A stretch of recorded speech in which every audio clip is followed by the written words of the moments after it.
오늘 맥힌 성경 읽기 마가복음 2장 말씀 우리 보고 기도하십시다.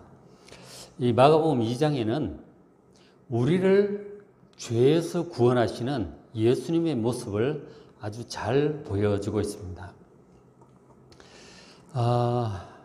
죄인인 우리는 마치 이 마가복음 2장에 나오는 중풍병자와 같아요. 자, 2장 3절에 사람들이 한 중풍병자를 4사람에게 메워가지고 예수께로 데려왔어요. 중풍병자는 이 중풍병이라고 하는 것은 다른 말로 뇌졸중이라고 하는데, 그러니까 뇌혈관이 막히든지 혈관이 터진지 해서 이제 뇌경색이 일어나면서 마비 증상이 오는 거예요. 혀가 마비되면 말이 꼬이고 반쪽이 이제 마비가 되기도 하고 하반신이 마비가 되고 그렇게 마비가 오잖아요. 마비가 오면 이제 마음대로 못 움직이죠. 뭔가를 할 수가 없게 되죠. 그게 이제 중풍병인데 한마디로 이제 무력해지는 거예요. 스스로 자기 몸도 가누기 어려운 그런 질병이 중풍병입니다. 그런데 이제 성경에 나타나는 질병은 실질적으로 이제 질병이기도 하면서 동시에 영적인 의미들을 우리로 하여금 생각하게 합니다. 자, 원래 우리 사람은 하나님께 처음에 지으셨을 때 하나님의 형상대로 지으셨고 많은 능력, 건강한 몸, 영원히 살 수 있는 그런 몸과 건강을 주셨어요. 그래서 온 세상을 정복하고 다스릴 수 있는 엄청난 능력과 권세를 받고 그렇게 이 세상에 태어난 거죠. 그런 존재였단 말이에요. 능력 있고 강건한 힘 있는 존재였단 말이에요. 그런 존재였는데 죄로 인해서 우리가 이렇게 중풍병자처럼 무기력한 존재가 되고 말았다는 사실을 중풍병자를 보면서 생각할 수 있습니다. 그래서 예수님께서 이 세상에 오신 이유가 죄로 인해서 이렇게 무력하게 된 우리를 고치셔서 육신적으로 온전하게 하시고 영적으로도 온전하게 회복시키러 오신 거예요. 그래서 이 중풍병자를 고치시는 예수님 모습을 이렇게 기록을 해주고 있습니다. 여기 있는 중풍병자도 혼자 걷질 못하니까 침상에 누워있는 채로 친구 4명이 들고 이렇게 온 거죠. 보니까 사람들이 너무 많아서 들어갈 수가 없으니까 위에 지붕을 뜯고 위에서 달아 내렸단 말이에요. 어떻게 하든지 좀 고침을 받았으면 좋겠다고.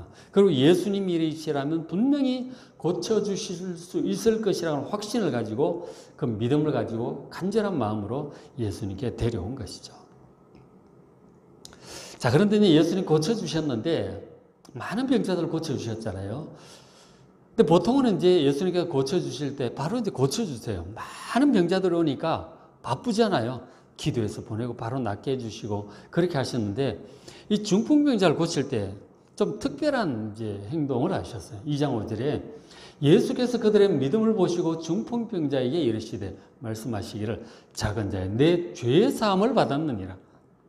네 죄가 용서함을 받았다. 그 말씀을 먼저 선포를 하시는 거예요. 그러면서 10절에 인자가 내가 땅에서 죄를 사하는 권세, 죄를 용서하는 권세가 있는 줄을 너희로 하여금 알게 하려고 내가 일부러 이렇게 말을 했다고 하시는 거죠.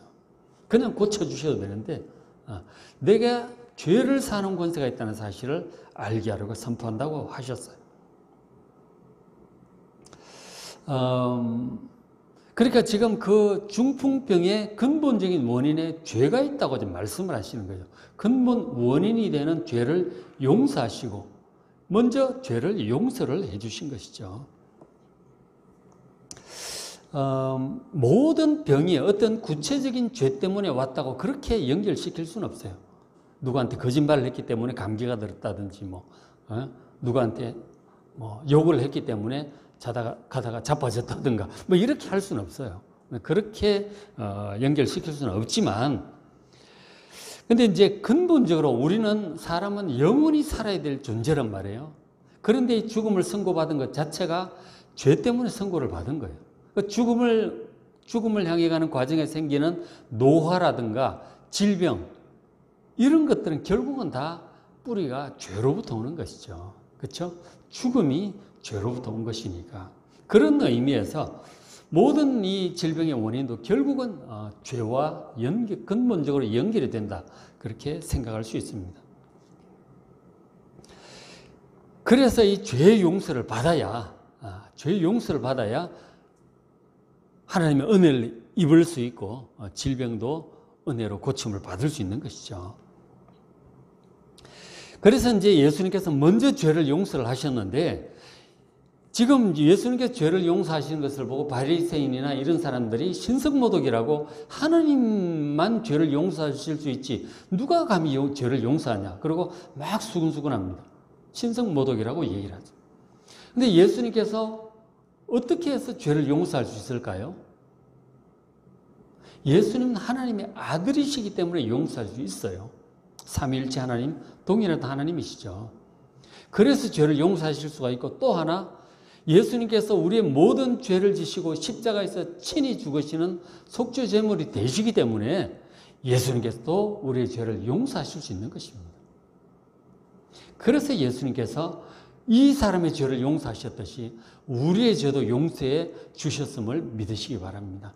죄 용서를 받아야 하나님과의 관계가 회복이 되고 하나님의 은혜를 받을 수 있는 그런 입장이 되는 거예요. 그래서 죄 용서 받는 것이 굉장히 중요합니다. 질병 낫는 것보다 훨씬 중요해요. 질병은 나았다가 또 아플 수도 있고 또 늙어가 또 죽잖아요. 일시적인 거예요. 그래서 죄 용서는 하나님과의 관계가 근본적으로 회복이 되는 거라고. 죄 용서가 훨씬 중요한 거예요. 근본적인 것입니다. 죄를 용서해 주셨어요. 그렇게 죄를 용서해 주신 다음 현실적으로 지금 당면한 문제, 급한 문제는 중풍병이잖아요. 그리고 중풍병을 바로 이어서 고쳐주셨습니다.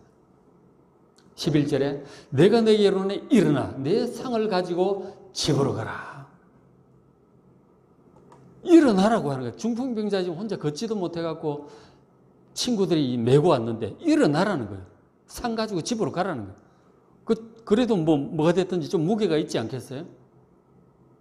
근데 그 말씀이 떨어지자마자 이 사람이 12절에 그가 일어나 곧 상을 가지고 모든 사람 앞에서 나갑니다. 덜쳐매고 온 이 사람이 다리가 힘을 얻고 일어난 거예요. 그 자기 상을 듣고 누워있던 걸 들고 그냥 나가는 거예요. 기가 막힐 일이 일어난 거죠. 사람들이 전부 놀랐습니다. 모든 그들이 다 놀라 보고 있던 사람 전부 놀라서 하나님께 영광을 돌리며 이르되 우리가 이런 일을 도무지 보지 못하였다. 아니 어떻게 중풍병자가 갑자기 나와서 벌떡 일어나서 들고 가는 거예요. 사람들이 보기엔 너무너무 깜짝스럽고 놀랄 일이라 할지라도 우리 주님께서는 어떤 문제도 해결하시고 어떤 질병도 고칠 수 있는 능력이 있는 분임을 믿으시기 바랍니다. 예수님은 어떤 문제든지 해결할 수 있는 분이에요. 어떤 심각한 문제든지 얼마나 오래된 문제, 38년 된 병자도 고치셨어요. 오래돼도 상관없고 위중해도 상관없고 아주 복잡한 문제라도 우리 주님께는 상관이 없습니다. 그러니까 이런 심각한 문제가 있을 때 중풍병자처럼 그 친구들처럼 주님께 나아가서 간구하십시오. 주님께서 분명히 우리의 기도를 들으시고 그 문제를 선히 해결해 주실 것을 믿습니다. 주님께 나아가는 것이 기도하는 것이죠. 그렇게 해서 이 중풍병자를 고치셔서 죄를 용서하시고 그리고 무기력한 사람을 스스로 걷고 뭔가를 짐을 들 수 있는 강건한 사람으로 회복시켜 주셨듯이 바로 우리도 우리의 죄도 용서하시고 우리를 회복시키셔서 능력 있게 하심을 믿습니다. 그런 예수님의 모습을 지금 보여주고 있는 것이죠. 자, 그 다음에 이제 2장 14절 바로 내려가서 보시면 이 레위라고 하는 세리가 나옵니다. 레위가 세관에 앉아 있는 것을 보시고 이르시되 나를 따르니 바로 따릅니다. 여기 세리 레위인데 누가복음에도 세리 레위라고 나와 있어요. 그런데 이 사람이 누구냐면 마태복음에서는 똑같은 내용을 마태라고 기록을 하고 있어요. 그럼 마태가 자기 복음서에서 그 레위가 바로 자기라고 지금 얘기를 하고 있는 것이죠. 이름이 나중에 이제 레위가 마태로 바뀌었던지 이제 그런지 모르겠습니다만 마태가 자기 복음서에서 그 레위가 자기라고 지금 표현을 해주고 있죠.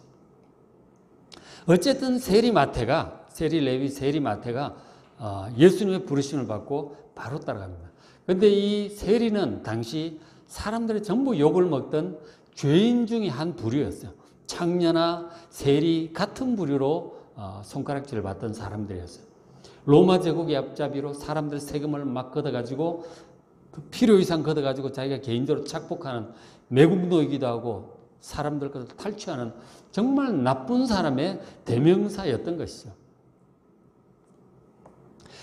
어쨌든 예수님은 그 레위 그 마태가 믿음이 있음을 보시고 부르신 거죠. 제자로 삼으셨어요. 그리고 나서는 그 마태가 기뻐서 자기 집으로 예수님과 제자들을 초청합니다. 그때 제자들은 이제 하나둘 뽑고 데리고, 그때 초기 제자가 4명이 있었죠. 누구예요? 베드로, 안드레, 야고보, 요한, 이 4명이 초기 제자였잖아요. 그 다음에 또 중간쯤에 레위, 마태가 이제 들어온 거죠.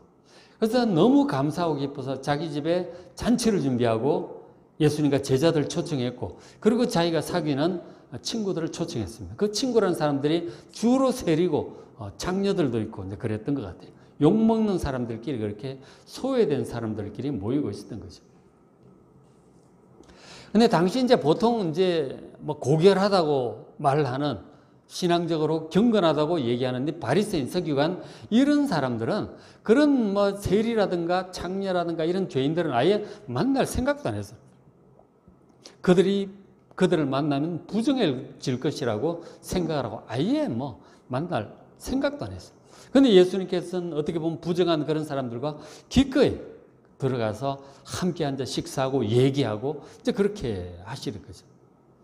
그런 것을 보고 바리새인, 서기관 이 사람들이 도대체 예수라는 자는 랍비로 뭔가 이 하나님 말씀을 전하는 거라고 생각을 했는데 보니까 막 그 죄인들과 부정한 사람들과 막 어울리는 거죠. 아주 못마땅한 것입니다. 그것을 보고 16절에 얘기를 하죠. 바리새인 서기관들이 예수께서 죄인 및 세리들과 함께 잡수시는 것을 보고 이르되 어찌하여 세리 및 죄인들과 함께 먹는가? 이 경건한 사람이 할 일인가? 그렇게 얘기를 했더니 17절에 예수님께서는 나는 의인을 부르러 온 것이 아니고 죄인을 부르러 온 것이다. 건강한 사람은 의사가 필요 없지 않느냐? 나는 환자를 고치러 왔고 의인을 부르러 온 것이 아니고 스스로 의롭다고 생각하는 사람 예수님 찾지도 않고 그 뭐 줄 은혜도 없습니다. 그러나 사실 의인이 어디 있어요? 의인은 없나니 한 명도 없습니다. 죄인인지를 모르고 있는 거죠. 그러나 이 세리라든가 이 죄인들, 창녀들은 자기가 죄인인 줄 알아. 다들 손가락질 하니까. 오히려 죄인임을 알고 주님의 은혜를 간절히 사모하는 이런 사람에게 오히려 주님 찾아가시고 그들의 죄를 용서하시고 중풍병자와 같이 무력한 그들을 회복시키시고 온전하게 회복시키시는 그런 분임을 지금 얘기를 해주고 있는 거예요. 예수님이. 그렇죠? 환자를 고치는 분이고 죄인을 불러 용서하시고 회복시켜 주시는 분이다 하는 것이죠.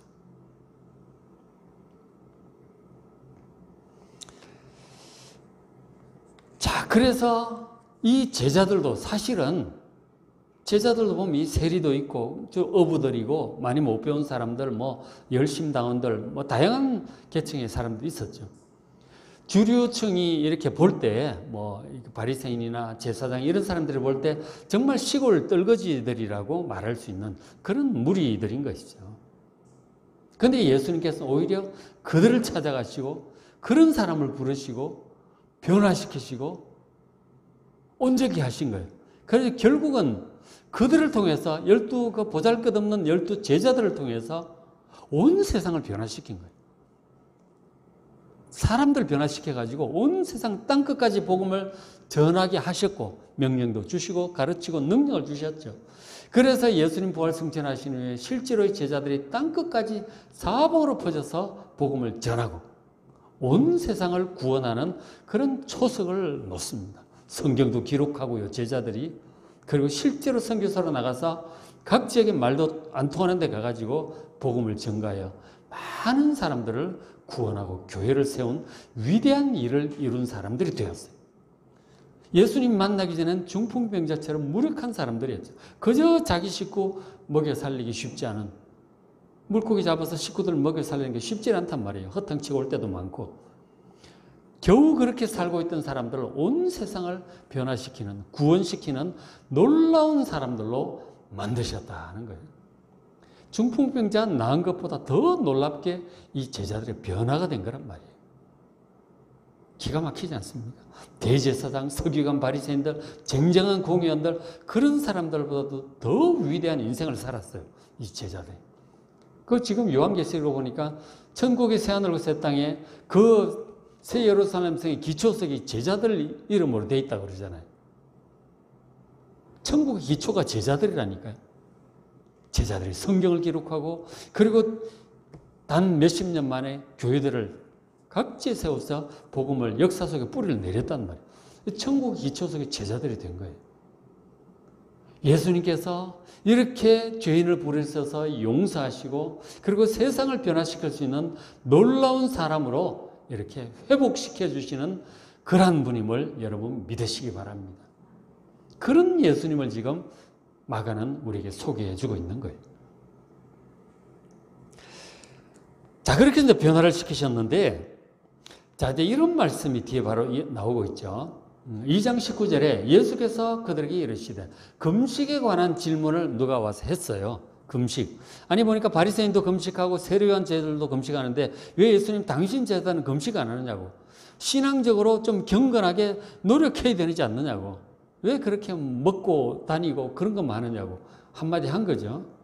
그랬더니 예수님 대답이 어떠셔요? 19절에 예수께서 그들에게 이르시되, 혼인집 손님들이 신랑과 함께 있을 때 금식할 수 있느냐? 신랑과 함께 있을 동안에 금식할 수 없다. 그렇게 말씀합니다. 지금 신랑은 예수님 당신을 가리키고 있는 거예요. 지금 예수님이 오셔서 구원의 역사가 이루어지고 사람들이 예수를 만나서 죄 용서받고 변화되잖아요. 바로 혼인집 잔치와 같은 영적인 잔치가 벌어진 거예요. 예수님께서 오심으로 구원자이신 예수님을 통해서 잔치집처럼 되어버렸어요. 그러니까 우리가 예수님 잘 믿고 예수님과 잘 동행하는 동안에는 굳이 금식할 필요 없다 하는 거죠. 금식이나 금욕이라든가 이런 것을 할 필요가 없어요. 주님과 함께 함으로 잘 동행하는 동안은 정말 평강 가운데 가고 기뻐하고 감사하며, 그리고 복음을 전하면 능력 있게 살아가면 족한 것입니다. 그런데 언제 금식해요? 20절에 신랑을 빼앗길 날에 금식하는 것이다. 우리가 적용해서 말한다면 우리의 신앙이 다시 약해져서 세속적으로 흘러가고 예수님과 동행을 잘 못하게 되면 그때는 우리가 진짜 결단하고 금식하고 믿음을 회복해야 되는 것이죠. 그럴 때 필요한 거죠. 주님과 잘 동행하고 있는 동안에는 굳이 금식이나 금욕 같은 건 하지 않아도 된다는 거예요. 주님과 함께 있으면 항상 잔치인데 오히려 잘 먹고 힘내서 열심히 일을 해야죠. 그렇게 하는 것이죠. 그러니까 주님과 함께 동행하는 동안은 항상 기쁨과 감사, 평강이 넘치는 것입니다. 그리고 열심히 일하는 거예요. 그렇죠? 세상 일이 바빠서 주님 떠나서 막 가다가 환난 당하고 그렇게 될 때는 제가 금식하고 회개하고 돌아와야 되는 것이죠. 그런 것입니다. 그러니까 이것이 하나님을 섬기는 새로운 방식이에요. 주님 말씀하시기를 새 포도주는 새 부대에 넣어야 된다. 그러니까 구약적인 어떤 신앙생활 방식과 예수님 믿고 예수님과 동행하는 신약의 신앙 방식은 아주 다른 것입니다. 기쁨과 감사와 사랑과 평강이 넘치는 주님과 함께 한다면 아무 문제 없다는 것이죠. 그리고 또 하나 이제 주님과 함께하는 새로운 새로운 신앙에 대해서 하나 더 말씀해 주셨는데 안식일과 관련해서 또 얘기를 해 주셨어요.